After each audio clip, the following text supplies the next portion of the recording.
au rang de Premier ministre en décembre 2004 par le général Lansana Conté. Une véritable consécration pour un homme qui s'est investi pendant plus de 30 ans au service de la nation. Étape clé d'une carrière riche et prometteuse, celle d'Alain Diallo, en dépit des adversités et des blocages de tout genre dont il fera l'objet, va asseoir sa notoriété, développer son aura et consolider son étoffe d'homme d'État après avoir été un technocrate éprouvé.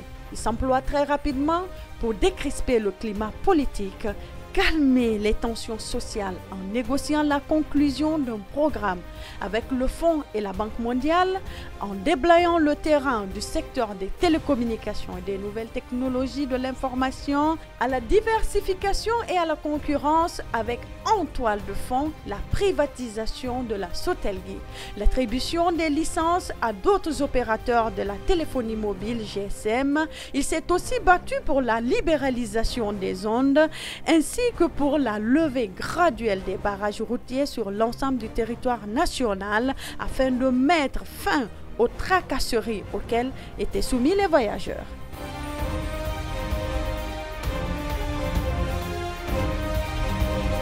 Chemin faisant, c'est Lou, investi de la confiance du chef de l'État, va côtoyer les grands de ce monde en allant porter très haut la voix de la Guinée et des Guinéens. Sa finesse et sa vision, son pragmatisme doublé de sa connaissance profonde des dossiers et très au fait de l'actualité, ses atouts assortis d'un talent d'habile négociateur feront de lui un homme d'État, un politique écouté et respecté, comme ce fut le cas de sa sortie à la tribune de l'Union africaine à Addis Abeba en 2005. Le droit de veto, c'est la correction d'une injustice flagrante sur laquelle on est d'accord. Toute la question est de savoir si, à la prochaine Assemblée, nous serons à même d'infléchir la position du reste du monde pour que celle-ci soutienne notre position. Alors je souhaite que nous puissions examiner ça avec beaucoup de réalisme, sans passion, pour que, en sortant d'ici, que l'Afrique ait une seule position. Il est important qu'on puisse s'écouter.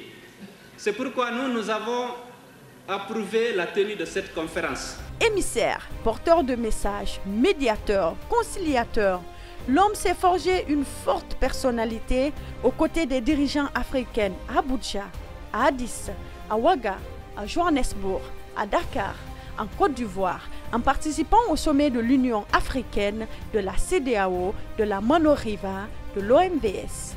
Loin du continent, le leader de l'UFDG a été accueilli et honoré par des rois et souverains, comme ici en Arabie Saoudite, en compagnie du défunt roi Fahd et la cour royale wahhabite.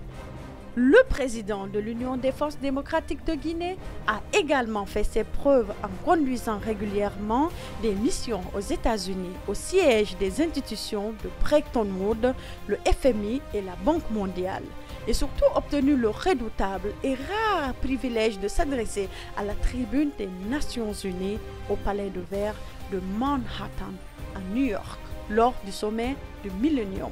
Monsieur le coprésident, il y a 5 ans, les dirigeants du monde ont adopté ici même la déclaration du millénaire, par laquelle ils se sont résolument engagés à s'attaquer aux immenses défis de la pauvreté. La République de Guinée, en adhérant à cette importante déclaration, s'est résolument engagée à réaliser les OMD.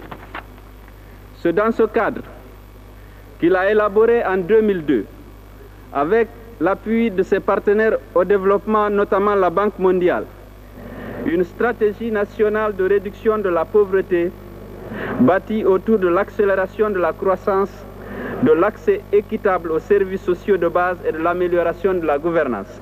La Guinée réaffirme son attachement au renforcement du rôle et de l'autorité de l'Assemblée générale des Nations unies et appuie les mesures visant à revitaliser le secrétariat, le Conseil de sécurité et le Conseil économique et social.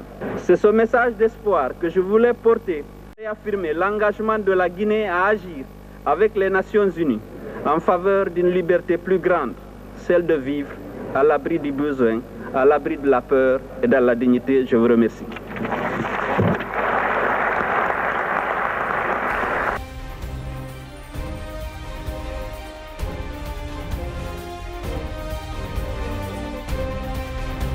grande audience, un carnet d'adresses étouffé, Cellou-Dalein Diallo connaît l'Europe, sa diplomatie, ses personnages influents.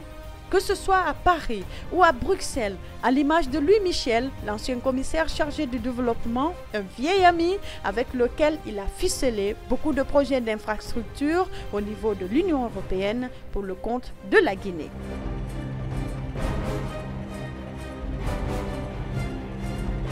Sa carrière administrative derrière lui, son expérience gouvernementale aidant, l'homme a pu ainsi apprécier l'ampleur de la tâche pour changer le pays en le plaçant sur les rails du développement. C'est pourquoi, dès qu'il a quitté ses fonctions de Premier ministre en avril 2006 et après une année sabbatique à l'extérieur, Cellou-Dalein Diallo se lancera en politique avec l'ambition légitime de gouverner autrement la Guinée. Il s'engagera aux côtés de la figure de proue de l'opposition guinéenne à l'époque, le légendaire doyen Bamamad, au sein de l'UFDG, dont il prendra la présidence à l'issue d'un congrès. Le combat politique est engagé. L'homme qui dérange est victime de tous les coups, mais il ne désarme pas et il ne se décourage pas. À l'avènement de la junte au pouvoir, Cellou-Dalein Diallo et son parti tiennent le flambeau de l'éveil des consciences et du combat pour une transition courte qui mène à des élections sans les candidats de l'armée et du CNDD. Sa fermeté et sa détermination dérangent la junte. Artisan clé de la grande mobilisation au stade du 28 septembre, le leader de l'UFDG payera le prix du sang et échappera de justesse à la mort. Lors de ces tragiques événements du lundi noir, le 28 septembre 2009, qui feront vaciller la junte au pouvoir. Depuis les accords historiques de janvier à Ouaga, pour lesquels il a joué un rôle majeur, l'histoire s'accélère et le leader de l'UFDG apparaît comme l'une des têtes de file de l'opposition regroupée au sein des forces vives de Guinée. Combattant infatigable, l'homme à la tête d'un parti fortement enraciné à l'intérieur et à l'extérieur du pays est constamment en action pour entretenir la flamme du changement. Il multiplie des meetings, contacts informels, conférences, visites de terrain et campagnes de sensibilisation à la paix, à la cohésion sociale et à l'unité nationale.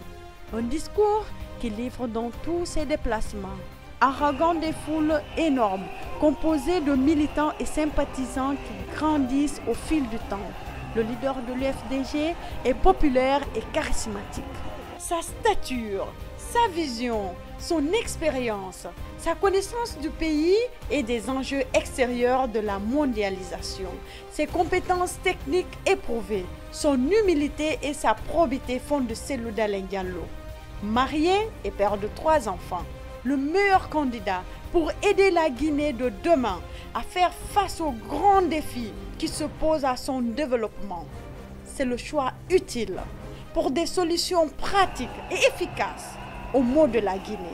Un président pour une Guinée unie et prospère.